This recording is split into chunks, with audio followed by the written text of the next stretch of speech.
Hello everyone, X here.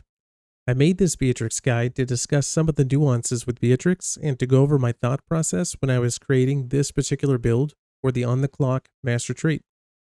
This build allows you to keep uptime comfortably on Beatrix so you can keep dealing damage.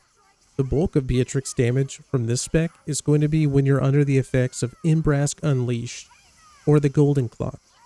For simplicity, I'm just going to refer to it as overclocked. My goal for this build was to get Beatrix as close to 200,000 hit points, but not go over due to the Terminus weapon, get as much damage cap and supplementary damage as possible, and enough defenses to allow me to maintain as much uptime as possible.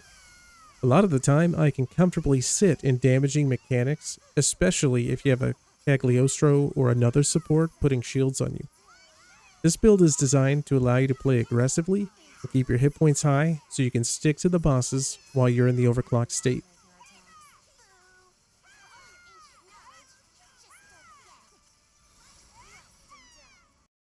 Alright, let's discuss the loadout. For gear, I have a maxed out Terminus weapon with Drain. Because my build focuses on high uptime and aggression, Drain fits nicely to keep my HP high and allows me to practically ignore chip damage. Drain is also nice since Beatrix is a multi-hit monster, and while you're under the effects of her green Delta Clock stance, you get an increase to the Drain cap. I've imbued this weapon with more stun power and supplementary damage to help me reach those trait caps, as well as Cascade to give Beatrix a little skill cooldown reduction. As for the sigils, I made sure to get 5 basic type sigils for the increased damage cap master trait, as well as 5 defense/support sigils for the master trait that increases your HP and defense. I have maxed out stun power, which is important for those Defy Infinity bosses to help you and your party create more openings for break. I have Celestial Lumen, since this build is focusing on staying healthy. I also have Celestial Terra and Ventus. Now Ventus you'll want to be careful with because it does increase your damage dealt, but it means you're on your own for healing yourself. My damage cap is at 63. I felt that it was better to get another trait than to get that last 12% damage cap up, especially if that trait allows me to have more uptime because I have more defensive traits. I've maxed out supplementary damage. I have Berserker and Spartan Echo for my summons. I also opted to go with Celestial Aqua because Beatrix is a powerhouse during break, link time, and chain burst, especially if she's in that overclock state. Fatebreaker is a must-have. War Elemental comes from my summons. Now, because Celestial Terra works better when I'm at full HP, and Celestial Ventus prevents others from healing me, I wanted to get some passive sustain. I opted to take Divergence over the regen trait because it has that nice added bonus chance of recovering from a debuff. This helps offset the master trait that increases your damage cap, but makes debuffs deal more damage and last longer. Divergence combined with Drain for my weapon trait keep me healthy and in the fray. I have Aegis and Greater Aegis for the HP bonus to help me get closer to that 200k mark. And since my goal is to stay close to max HP, I have Stronghold, which increases my defense the higher my HP is. Now this trait is even better if you're shielded because it will reduce the amount of damage dealt to the shields, which make them last longer.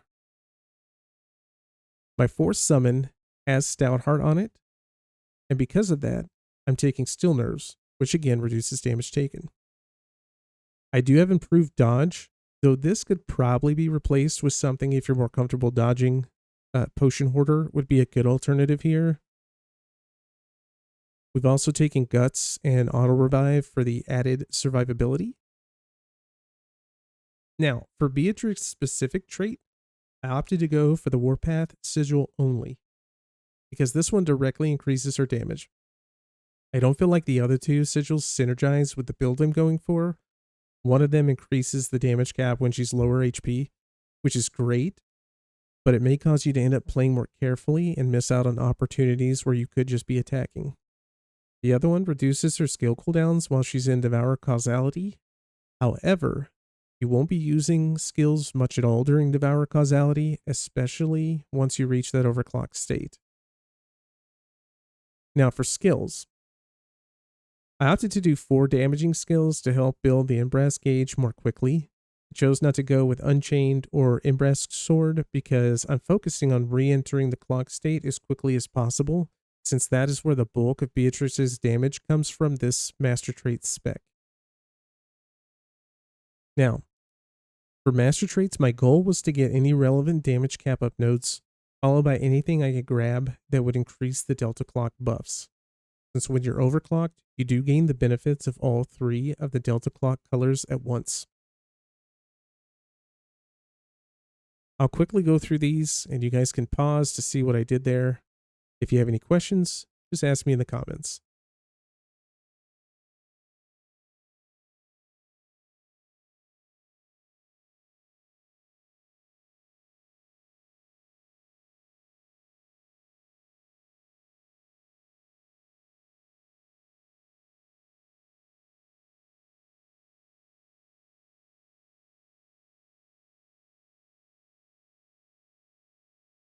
Now, for your summon passives and your overmasteries, you want to try to get normal attack damage cap up. For this spec, that is the bulk of Beatrix's damage is coming from her normal attacks. Alright, for those who don't know, I'd like to go over a couple advanced techniques for Beatrix. I think the one that everybody should know is canceling the animation of the clock and being able to move the clock hand a little bit faster. Now, in order to do this, we have to do 2 parts basically. So you're going to use your skill and then a combo finisher, and then you dodge to cancel the animation of the combo finisher.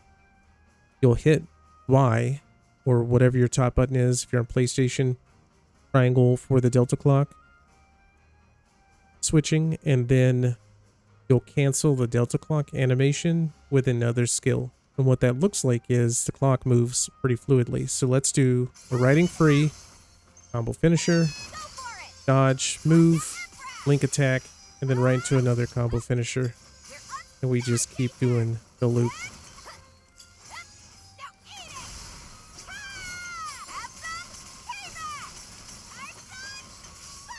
And then, of course, if you're in the on the clock spec, you'll be able to go straight into Devour Causality as long as you're under the effects of all 3 of the Nade Plus skills when you use a skill plus a combo finisher. And then once you're in Devour Causality, you can use 3 skills and their combo finisher and power finisher. That will get you all the way up to Embrace Unleash Stage 10. Another advanced tip is right when the gauge is about to end, you can cast a skill just like that. And this allows you to basically get a little bit more time in the Embrace Unleash, but also it lets you end with getting your red Nade clock stance back up so that you can just go straight in to getting the other 2 buffs. This helps you get back to that Devour Causality state a lot faster. Another thing to note is Beatrix's XY combo is a gap closer. So if you don't want to waste one of your skill gap closers, or maybe you've got Thunderbird, it's the only one available to you, and you're not close enough that Thunderbird's actually going to deal damage and give you gauge, so you could use the XY to get over there a lot faster. And of course the XYY combo lets you get your Nade Plus buffs a little bit faster too. You can use this XY combo just to get around the arena as well. So it's pretty handy. Another technique that's great to know is the fact that you can actually dodge before the combo finisher or the power finisher. The power finisher is a little bit tougher, but you can dodge in between them, which is great because it'll allow you to continue doing mechanics or potentially proc a perfect dodge so you get that invul and you can just keep dealing damage to the boss. An example of that would be this riding free here. And you see that was actually pretty lax. So the timing doesn't have to be crazy fast or anything. Another example too would be maybe your range and you're gonna jump in with your combo finisher, but maybe there's a mechanic coming at you. So we could throw this Star Chaser, dodge to the right, and combo finish that way as well. Now, to do the dodge with the power finisher, you need to make sure you finish the animation of the combo finisher.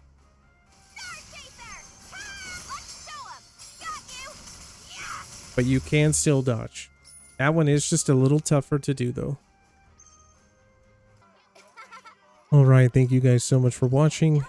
I will end it there and leave you with this score attack for 60 seconds so you can kind of see this build in action.